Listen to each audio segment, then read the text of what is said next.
In my world as a speaker and trainer and facilitator, I deal a lot with human resource professionals. And in one of my recent conversations with an HR professional, she was telling me that the organization that she works with is going through a lot of change, very rapid change that is having impacts on a number of levels in the organization. And she was asking, what are my favorite strategies on helping teams work through change?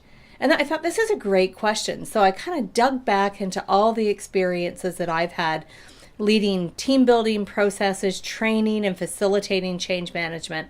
And here's one of the things that I came up with that I think is most critical. Managing communication. So there's a few things here with managing communication. For those of you who have not met me, I'm Charmaine Hammond, an expert in communication, conflict resolution, collaboration, and resilience. So when we think about change, there's a lot going on. There's people's emotions. There's the old way that's not out and the new way that's not in. There's assumptions going on. There's lack of information. Communication can help with all of that. One of the things that we want to do in change management process is communicate frequently, clearly, answer questions that people have. So you need to anticipate the questions people have or go and ask them, better yet. And then the other thing we want to do is communicate in what I call cascading messages. What's a cascading message? So glad you asked. A cascading message is where we share the same message through a variety of different platforms or formats.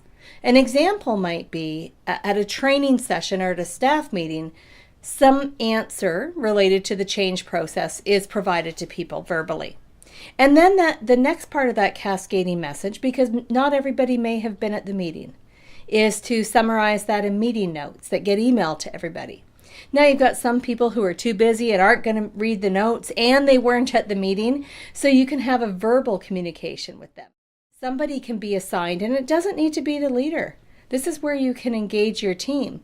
Somebody can own the task of going and filling that colleague in on the communication that was shared at the staff meeting. So now you've got 3 different ways of communicating that.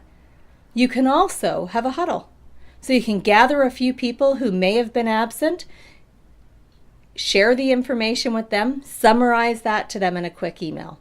I've also seen clients do really interesting things like all employee bulletins. I've also seen all employee voicemails where important, critical information related to a change in the workplace was communicated by the CEO or the department director by an all-employee voicemail message. So everybody got the same information. And this is what's really important. People will take in information at different times and in different ways. And when you can provide different ways of communicating those important details, people will not feel left out. They'll know they got the information. And there's less chance of rumors, assumptions, and people acting on inaccurate details.